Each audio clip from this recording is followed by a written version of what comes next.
तो आज हम गोता लगा रहे हैं इतिहास की गहराइयों में, सीधे भारत के शुरुआती इंसानों की दुनिया में। हाँ बिल्कुल, एक बहुत ही दिलचस्प सफर होने वाला है ये। सोचिए, हजारों लाखों साल पहले लोग कैसे जीते थे, कहाँ रहते थे, और सबसे बड़ी पहेली, हमें ये सब मालूम कैसे चलता है? सही सवाल है। हमारे पास है कक्षा 6 की एनसीईआरटी इतिहास की किताब का पहला चैप्टर और कुछ ऑनलाइन लेक्चर्स भी हैं जो इसी जमाने की बात करते हैं। जी। हमारा काम है इन सारे सूत्रों को निचोड़कर वो सबसे जरूरी बातें निकालना जो हमें उस प्राचीन दुनिया की एक साफ तस्वीर दें। बिल्कुल, और ये समझना जरूरी है कि ये अध्याय सिर्फ पुरानी बातें नहीं बताता, यह हमें सिखाता है कि इतिहास को पढ़ा कैसे जाता है। अच्छा। हाँ, हम अतीत के बारे में क्या जान सकते हैं और शायद उससे भी ज्यादा जरूरी, हम ये जानते कैसे हैं। यहीं पर वो पांडुलिपियां, शिलालेख और खुदाई में मिली चीजें सामने आती हैं। हाँ, स्रोत। ये अलग अलग टुकड़े मिलकर ही उस गुजरे जमाने की कहानी कहते हैं। ये स्रोत दरअसल टाइम मशीन की तरह हैं, जो हमें अतीत से जोड़ते हैं। सही कहा। तो पहला सवाल मन में यही आता है कि आखिर हम जान क्या सकते हैं उन लोगों के बारे में जो हमसे हजारों साल पहले थे। क्या खाते थे, क्या पहनते थे, घर कैसे होते थे उनके। स्रोत इशारा करते हैं कि हम उनके भोजन, कपड़े, घरों के बारे में अंदाजा लगा सकते हैं। हाँ, कुछ हद तक। और उनके काम धंधे। हाँ, जैसे कोई शिकारी या आखेटक था, कोई पशु पालता था, कोई खेती करता था, कोई राजा था तो कोई व्यापारी, पुजारी, कारीगर, कलाकार, संगीतकार, यहाँ तक कि वैज्ञानिक भी। ये लिस्ट तो काफी लंबी है। हाँ, ये लिस्ट काफी लंबी है, लेकिन यहाँ एक जरूरी बात है, हमें ये भी समझना होगा कि हमारी जानकारी की सीमाएं क्या हैं। अच्छा, मतलब सब कुछ नहीं पता चल सकता। बिल्कुल। जैसे एक ऑनलाइन स्रोत बताता है कि शायद हम उस समय की जन्म दर या मृत्यु दर जैसे आंकड़े ठीक ठीक कभी ना जान पाएं। वो कैसे दर्ज होता होगा? हाँ, ये चीजें दर्ज नहीं होती थी शायद, लेकिन उनके रोजमर्रा के जीवन, समाज के ताने बाने, हाँ, यहाँ तक कि बच्चे कौन से खेल खेलते होंगे, कौन सी कहानियां सुनते होंगे, कैसे गीत गाते होंगे, इन सब का अंदाजा लगाया जा सकता है। वाह, मतलब छोटी छोटी चीजों से भी तस्वीर बनती है। बिल्कुल, ये छोटी छोटी झलकियां ही उस जमाने को जिंदा करती हैं। वाह।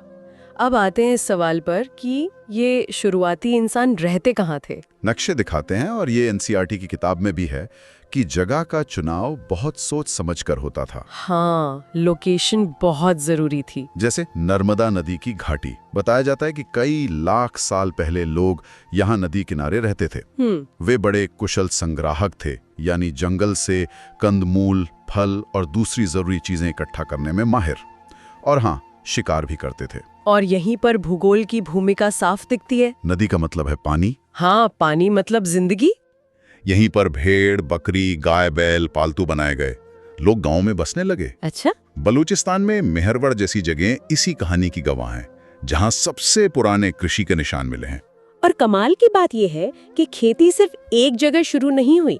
उत्तर पूर्व में गारो पहाड़ियों के आसपास, हाँ, और मध्य भारत में विंध्य पहाड़ियों के इलाके में भी कृषि का विकास हुआ। बिल्कुल, अलग अलग जगहों पर ये चीजें हो रही थी। और चावल की बात करें तो पहले माना जाता था कि विंध्य के उत्तर में सबसे पहले चावल उगाया गया, लेकिन हाँ, यही इतिहास दिलचस्प हो जाता है। यहीं पर नई खोजें पुरानी समझ को बदल देती हैं। अच्छा, कैसे? एक ऑनलाइन लेक्चर इसी बात पर जोर देता है कि हाल की खोजों के मुताबिक चावल उगाने के सबसे पुराने सबूत उत्तर प्रदेश के संत कबीर नगर जिले में लोहरादेव नाम की जगह पर मिले हैं। लोहरादेव, ये कब के हैं? ये करीब 9000 से 8000 साल पुराने हो सकते हैं। विंध्य वाले से भी पुराने? अरे वाह, मतलब इतिहास बदलता रहता है नई खोजों से। बिल्कुल, ये कोई बंद किताब नहीं है, इसके पन्ने बदलते रहते हैं। बिल्कुल। तो खेती अलग अलग जगहों पर पनपी और इसने इंसानी जिंदगी का नक्शा ही बदल दिया। हाँ, लोग एक जगह टिक कर रहने लगे, गांव बसे, समुदाय बने। अब थोड़ा और आगे चलते हैं समय की नदी में। लगभग 4700 साल पहले सिंधु और उसकी सहायक नदियों के किनारे कुछ बिल्कुल अलग हो रहा था, शहर बस रहे। हाँ, सिंधु घाटी सभ्यता, हड़प्पा सभ्यता। ये तो बड़े विकसित नगर थे, भारत के पहले शहरी केंद्र। हाँ, ये भारत के पहले शहरी केंद्र थे। और फिर कहानी और आगे बढ़ती है, लगभग 2500 साल पहले। 2500 साल पहले। हाँ, गंगा और उसकी सहायक नदियों जैसे सोन नदी के किनारे भी शहर और बड़े राज्य उभरने लगे। ये सिंधु सभ्यता के बाद का चरण था। अच्छा, मतलब गंगा के किनारे बाद में शहर बसे। हाँ, उस तरह के बड़े शहर और राज्य। गंगा के दक्षिण का इलाका जिसे आज हम बिहार के हिस्से के रूप में जानते हैं, उस जमाने में मगध कहलाता था। मगध नाम तो सुना है। एनसीईआरटी बताता है कि मगध के राजा बहुत ताकतवर हुए और उन्होंने एक विशाल साम्राज्य खड़ा किया। और कुछ स्रोत इस उभार को उस समय बदलते व्यापार और अर्थव्यवस्था से जोड़कर भी देखते हैं। मतलब आर्थिक बदलावों से राजनीतिक शक्ति? कुछ ऐसा ही। और मगध की बात करें तो एक व्याख्यान बिंबिसार का जिक्र करता है। बिंबिसार? हाँ, जिनका शासनकाल 544-492 ईसा पूर्व माना जाता है, उन्हें मगध का असली संस्थापक बताया गया है। अच्छा, तो मतलब पहले छोटी बस्तियां, फिर गांव, फिर शहर और फिर बड़े बड़े राज्य। हाँ, एक तरह का विकास क्रम दिखता है। लेकिन क्या लोग हमेशा एक ही जगह टिके रहते थे या घूमते भी थे? नहीं, बिल्कुल नहीं। इंसान हमेशा से घूमता रहा है। स्रोत बताते हैं कि लोग यात्राएं करते थे और इसके कई कारण थे। जैसे कि? कभी काम की तलाश में, तो कभी बाढ़ या सूखे जैसी आफतों से बचने के लिए। सेनाएं जीत के लिए एक जगह से दूसरी जगह जाती थीं। व्यापारी भी तो जाते होंगे? हाँ, व्यापारी अपना कीमती सामान लेकर कारवां या जहाजों में सफर करते थे। धार्मिक गुरु अपनी शिक्षाएं देने के लिए घूमते थे। और कुछ लोग, वो क्यों? वो शायद सिर्फ नई जगहों को देखने, मतलब एडवेंचर के लिए निकल पड़ते थे। सोचकर ही रोमांच होता है। हजारों साल पहले के वो सफर, पहाड़, रेगिस्तान, नदियां, समंदर, मुश्किलें तो बहुत आती होंगी। निश्चित रूप से ये यात्राएं जोखिम भरी थीं, लेकिन इनका नतीजा बहुत गहरा और सकारात्मक निकला। अच्छा, वो कैसे? जब लोग एक जगह से दूसरी जगह गए तो अपने साथ अपने विचार, अपने हुनर, अपनी संस्कृति भी ले गए।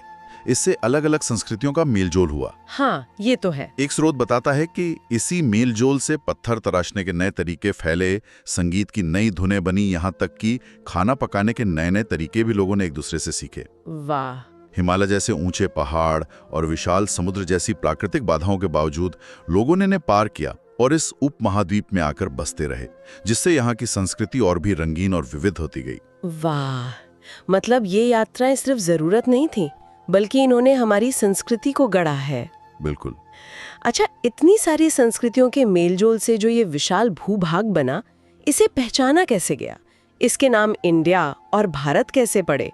इसके पीछे भी अपनी कहानी है ना? हाँ, बिल्कुल। हमारे देश के दोनों ही नाम ऐतिहासिक हैं। स्रोत समझाते हैं कि इंडिया शब्द इंडस से निकला है। इंडस यानी सिंधु नदी। हाँ, जिसे संस्कृत में सिंधु कहते हैं। करीब 2500 साल पहले जब उत्तर पश्चिम से ईरानी और यूनानी लोग यहाँ आए, तो वे सिंधु नदी से परिचित हुए। वे इसे हिंदोस या इंदोस कहते थे। हिंदोस या इंदोस, हाँ। और इस नदी के पूर्व में जो भूमि थी, उसे उन्होंने इंडिया कहना शुरू कर दिया। अच्छा, तो इंडिया नाम का कनेक्शन सिंधु नदी और बाहर से आने वाले लोगों से है, और भारत नाम वो कैसे? भारत नाम का जिक्र बहुत पुराना है। इसका इस्तेमाल पहले उत्तर पश्चिम में रहने वाले लोगों के एक समूह, एक कबीले के लिए होता था।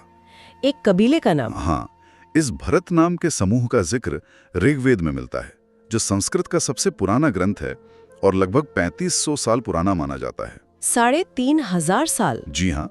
धीरे धीरे समय के साथ यही नाम पूरे देश के लिए इस्तेमाल होने लगा। तो दोनों नामों की जड़ें इतिहास में गहरी हैं। ये तो बहुत दिलचस्प है। तो हमने समझा कि शुरुआती लोग क्या करते थे, कहाँ रहते थे, कैसे घूमते थे, संस्कृतियाँ कैसे मिली और देश का नाम कैसे पड़ा। हाँ, काफी कुछ कवर किया। लेकिन अब वो सबसे बड़ा सवाल ये है, ये सब हमें पता कैसे चला? ये जानकारी, ये कहानियाँ हम तक पहुँची कैसे? यहीं पर आते हैं वो सुराग जिनकी बात हम शुरू में कर रहे थे, यानी स्रोत। उनके औजारों की। पहला अहम स्रोत है पांडुलिपियां, मैन्युस्क्रिप्ट्स। पांडुलिपि, हाथ से लिखी हुई। बिल्कुल, ये हाथ से लिखी हुई पुरानी किताबें हैं। सोचिए, कागज के आविष्कार से पहले लोग किस पर लिखते होंगे? हाँ, पत्तों पर। सही। इन्हें ताड़ के पत्तों को काटकर या फिर हिमालय में उगने वाले भूर्ज नाम के पेड़ की छाल पर लिखा जाता था। भोज पेड़ की छाल, उसे भोजपत्र कहते हैं शायद। हाँ, भोजपत्र। मैन्युस्क्रिप्ट शब्द ही लैटिन के मेनू यानी हाथ से बना है।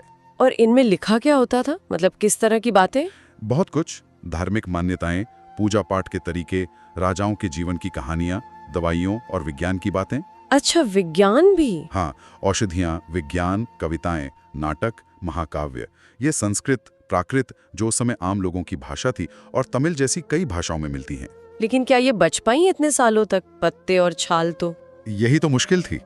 ये ताड़पत्र और भोजपत्र नाजुक होते थे।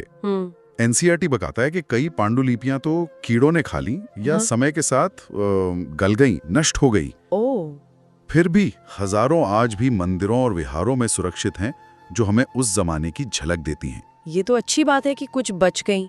तो ये हो गई हाथ से लिखी किताबें। दूसरा स्रोत क्या है? दूसरा महत्वपूर्ण स्रोत है अभिलेख, इंस्क्रिप्शंस। अभिलेख। ये क्या होते हैं? ये ज्यादातर पत्थर या धातु जैसी सख्त चीजों पर खोदे हुए लेख होते हैं। अच्छा, पत्थर पर लिखे हुए? हाँ, या धातु पर। पांडुलिपियों की तुलना में ये कहीं ज्यादा टिकाऊ होते हैं। शासक अक्सर अपने आदेश या नियम इन पर खुदवाते थे। ताकि सब लोग पढ़ सकें। हाँ, ताकि ज्यादा से ज्यादा लोग उन्हें देख सकें, पढ़ सकें और उनका पालन कर सकें। राजा रानी और दूसरे लोग भी अपने अच्छे कामों का बखान या फिर लड़ाइयों में मिली जीत का रिकॉर्ड इन पर लिखवाते थे। इसका कोई मशहूर उदाहरण है क्या? हाँ बिल्कुल, सम्राट अशोक के अभिलेख बहुत मशहूर हैं। अशोक के? हाँ, सुना है। जैसे कंधार, आज के अफगानिस्तान में, हाँ। वहां से मिला अभिलेख जो करीब 2250 साल पुराना है। 2500 साल से भी ज्यादा पुराना? और कमाल की बात यह है कि ये यूनानी और अरामाइक दोनों लिपियों और भाषाओं में लिखा गया है। 2 भाषाओं में? क्यों? ये दिखाता है कि उस इलाके में शायद ये भाषाएं बोलने वाले लोग रहते थे। एक स्रोत ये भी बताता है कि अशोक शायद पहला ऐसा शासक था जिसने इतने बड़े पैमाने पर अभिलेखों के जरिए अपनी प्रजा से सीधे संवाद करने की कोशिश की। वाओ! मतलब पत्थर पर लिखे संदेश? लेकिन क्या ये अभिलेख पूरी कहानी बताते हैं? क्या इनमें आम लोगों की बातें भी होती होंगी? हाँ, ये एक बहुत अच्छा सवाल है। देखिए, ज्यादातर अभिलेख शासकों या अमीर लोगों द्वारा लिखवाए जाते थे। हाँ, वो ही लिखवा सकते थे शायद। तो उनमें उन्हीं का नजरिया या उनके कामों का जिक्र ज्यादा मिलता है। आम किसान, कारीगर या महिलाएं वो अपनी जिंदगी के बारे में शायद ये अभिलेख लिखवा पाते थे। सही बात है। तो हमें ये ध्यान रखना होता है कि ये स्रोत हमें इतिहास का एक खास पहलू दिखाते हैं, पूरी तस्वीर शायद नहीं। समझ गई। तो पांडुलिपि हो गई, अभिलेख हो गए, और तीसरा जरिया आपने खुदाई की बात की थी शुरू में। हाँ, तीसरा और बहुत ही रोमांचक जरिया है पुरातत्व, आर्कियोलॉजी, यानी पुरानी चीजों का अध्ययन। पुरातत्वविद, आर्कियोलॉजिस्ट। हाँ बिल्कुल, जो लोग ये काम करते हैं उन्हें पुरातत्वविद कहते हैं। ये लोग पुरानी इमारतों के खंडरों, जैसे पत्थर या ईंटों से बने घर, अच्छा। पुरानी मूर्तियां, पेंटिंग्स, औजारों, हथियारों, बर्तनों, गहनों, सिक्कों जैसी चीजों को खोजते हैं और उनका अध्ययन करते हैं। ये जमीन के नीचे खुदाई करके भी चीजें निकालते हैं। और इन चीजों से क्या पता चलता है? ये तो बेजान चीजें हैं। लगता तो ऐसा है, लेकिन ये बोलती बहुत कुछ है। जैसे मिट्टी के बर्तन बनाने की तकनीक, उन पर बने डिजाइन उस जमाने की कला और जीवन शैली बताते हैं। अच्छा। औजार और हथियार बताते हैं कि लोग किस तरह का काम करते थे, शिकार कैसे करते थे। सिक्के मिलें तो व्यापार और उस समय के राजाओं के बारे में पता चलता है। हड्डियां भी मिलती हैं। हाँ, यहाँ तक कि जानवरों की हड्डियां मिलने से यह अंदाजा लगता है कि लोग कौन से जानवर पालते थे या क्या खाते थे। पुरातत्व हमें उन लोगों के बारे में भी बताता है जिनका जिक्र शायद लिखित स्रोतों में न मिले। कमाल है, मतलब हर चीज एक सुराग है। लेकिन क्या कपड़े वगैरह भी मिलते हैं? वो तो गल जाते होंगे। कपड़े जैसी नाजुक चीजें हजारों साल तक बची रहें, ये बहुत मुश्किल है। हाँ, अगर वे किसी तरह जल गए हों या किसी धातु की चीज के साथ चिपक कर सुरक्षित रह गए हों तो कभी-कभी उनके अवशेष मिल जाते हैं। बहुत मुश्किल है मतलब। हाँ, तो इतिहासकार और पुरातत्वविद ये दोनों मिलकर काम करते हैं। वे पांडुलिपियों, अभिलेखों और पुरातत्व से मिली चीजों, इन सभी स्रोतों को एक साथ रखते हैं। जैसे जासूस। हाँ बिल्कुल, स्रोत उन्हें जासूस या डिटेक्टिव कहते हैं, जो इन सोर्सेज यानी स्रोतों का इस्तेमाल करके सुरागों को जोड़कर धीरे धीरे अतीत की एक तस्वीर बनाते हैं, उसका पुनर्निर्माण करते हैं। ये तो वाकई जासूसी वाला काम है। अच्छा, एक आखिरी चीज जो अक्सर कंफ्यूज करती है, ये तारीख है। ईपू, ईसवी, बीसी, एडी। हाँ, इनका क्या मतलब है? ये कैसे काम करती है? हाँ, ये समझना जरूरी है, वरना क्रम गड़बड़ा जाता है। आमतौर पर दुनिया भर में साल गिनने का एक पैमाना ईसा मसीह के जन्म की मानी गई तारीख को माना गया है। अच्छा, उनके जन्म से। हाँ, तो उनके जन्म से पहले के सालों को ईपू यानी ईसा पूर्व कहा जाता है, अंग्रेजी में बीसी यानी बिफोर क्राइस्ट। और इनकी गिनती कैसे होती है? इन सालों की गिनती उल्टी चलती है, जैसे 100 ईपू 50 ईपू से पहले आता है। उल्टी गिनती। हाँ। अच्छा, और जन्म के बाद के साल? जन्म के साल को साल 1 माना जाता है और उसके बाद के सालों को ई यानी ईसरी कहते हैं। अंग्रेजी में एडी यानी एनो डोमिनी। एनो डोमिनी, इसका मतलब? इसका लैटिन में मतलब है ईसा के वर्ष में। अच्छा, लेकिन आजकल BCE और CE भी सुनने में आता है। हाँ, आजकल BC की जगह BCE बिफोर कॉमन एरा और AD की जगह CE कॉमन एरा का इस्तेमाल भी बढ़ा है। क्यों? इन्हें ज्यादा धर्मनिरपेक्ष माना जाता है क्योंकि ये गणना को किसी एक धर्म के व्यक्ति से सीधे नहीं जोड़ते। मतलब वही है, बस नाम अलग है। ठीक है, BC मतलब BC और C मतलब AD। बिल्कुल।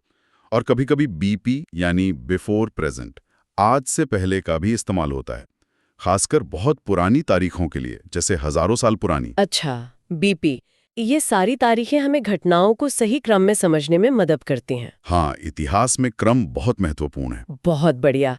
तो ये थी हमारी आज की खोजबीन, कक्षा 6 NCERT के पहले अध्याय और कुछ दूसरे स्रोतों के आईने में भारत की शुरुआती इतिहास की एक झलक। हाँ, हमने देखा कि शुरुआती इंसानी जीवन कितना विविध था, कैसे भूगोल ने बस्तियों से लेकर राज्यों तक के विकास को दिशा दी, और कैसे अलग अलग तरह के स्रोत हमें उस अतीत की कहानी सुनाते हैं। बिल्कुल। यहाँ सबसे बड़ी सीख यही है कि इतिहास सिर्फ तारीखें और नाम याद करना नहीं है, ये एक प्रक्रिया है। ये समझना है कि हम जो जानते हैं वो कैसे जानते हैं, और उन जानकारियों की अपनी सीमाएं क्या हैं। सही कहा। स्रोत हमें कच्चा माल देते हैं, इतिहासकार और पुरातत्वविद उन्हें तराश कर कहानी बनाते हैं। बिल्कुल। और अब जब हम आज की दुनिया में वापस आ गए हैं तो एक सवाल आपके लिए छोड़ जाते हैं। सोचिए, आज के हमारे जीवन की वो कौन सी चीजें हैं, कौन सी आदतें या तकनीकें हैं जिनके बारे में हजारों साल बाद के इतिहासकारों के लिए जानना सबसे मुश्किल होगा। वाह, अच्छा सवाल है। क्या चीजें हैं जिनका कोई टिकाऊ सबूत शायद पीछे ना रहे। इस पर विचार जरूर कीजिएगा। हाँ, सोचने वाली बात है। अगली बार फिर मिलेंगे इतिहास की किसी और परत को खोलने के लिए।